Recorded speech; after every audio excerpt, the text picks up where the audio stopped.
Oi, gente, tudo bem? Eu sou a Rebeca Salles, estudante do UFBC, e nessa apresentação vou falar sobre uma atração do voo 360 lá do App Conquistando o Espaço, que são as auroras polares.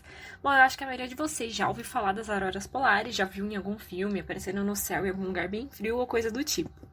E um dos motivos para que as auroras apareçam é o campo magnético terrestre, que vocês podem ver lá no app, aí na casa de vocês, por todos os ângulos, mas eu vou explicar sobre ele mais à frente, tá? Então eu vou começar falando um pouquinho sobre o Sol. O Sol é uma estrela classificada como anã amarela, que são estrelas entre 0,8 e 1,2 massas solares, que é uma unidade referente ao nosso Sol.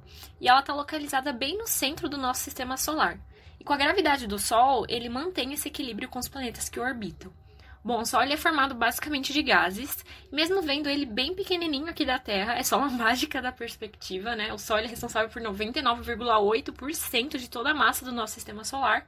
Como é possível ver nessa comparação entre o tamanho da Terra e do Sol? A Terra é minúscula perto da nossa estrela. Sendo composto basicamente de plasma, que é um estado gasoso da matéria em alta temperatura, formado por partículas carregadas como prótons e elétrons, no Sol todo esse plasma está em movimento constante, como se fosse um rio, por conta da rotação do Sol, que gira no seu próprio eixo a cada 27 dias mais ou menos. Uma consequência dessa mistura carregada eletricamente se movimentando é a formação de campos magnéticos no Sol, que são bem caóticos no geral, mas mesmo assim geram polos. E como o Sol está em altíssima temperatura, as partículas mais perto da superfície acabam sendo jogadas para longe, e nesse ponto a gravidade solar não consegue mais puxar essas partículas de volta, o que acaba resultando no vento solar. E essa expansão constante desse plasma que está sendo aquecido faz com que algumas partículas carregadas escapem da gravidade solar, como eu disse, e faz com que essas partículas acabem viajando pelas linhas de campo magnético do próprio Sol, indo para todos os lados e direções possíveis. E quando ocorrem explosões solares, a quantidade dessas partículas carregadas aumentam ainda mais por conta da quantidade de partículas carregadas viajando pelas linhas magnéticas do Sol.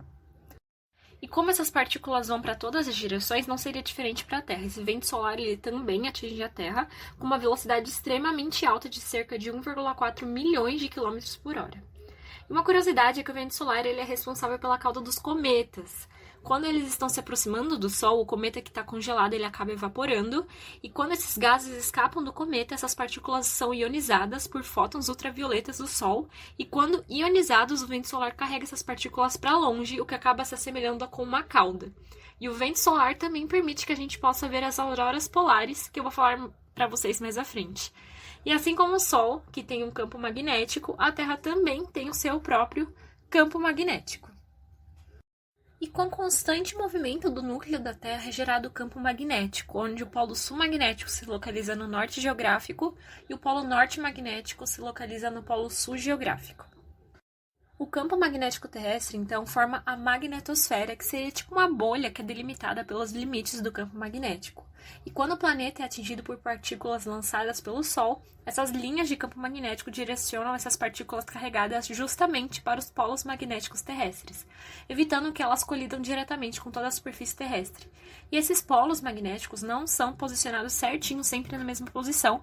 Como essas substâncias no núcleo estão sempre se movimentando, os polos também se movimentam, como é possível ver nesse primeiro GIF de baixo. Desde 1831, registros mostram que o polo norte magnético terrestre está atualmente situado no Canadá, mas também está se movimentando em direção à Sibéria.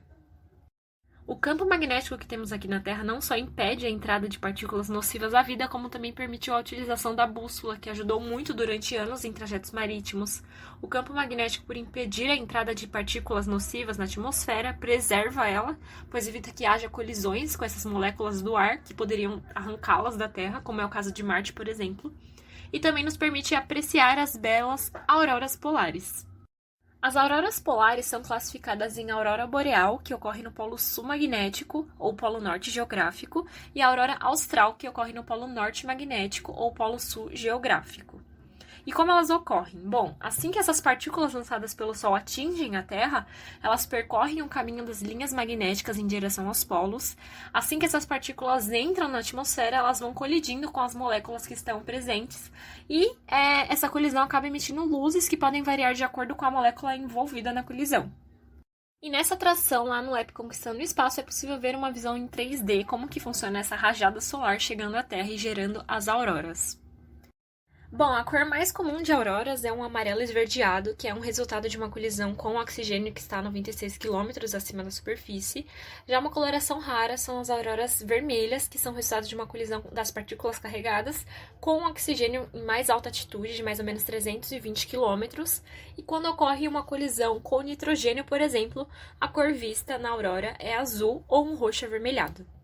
Bom, essas foram minhas referências utilizadas nessa apresentação e muito obrigada pela sua atenção.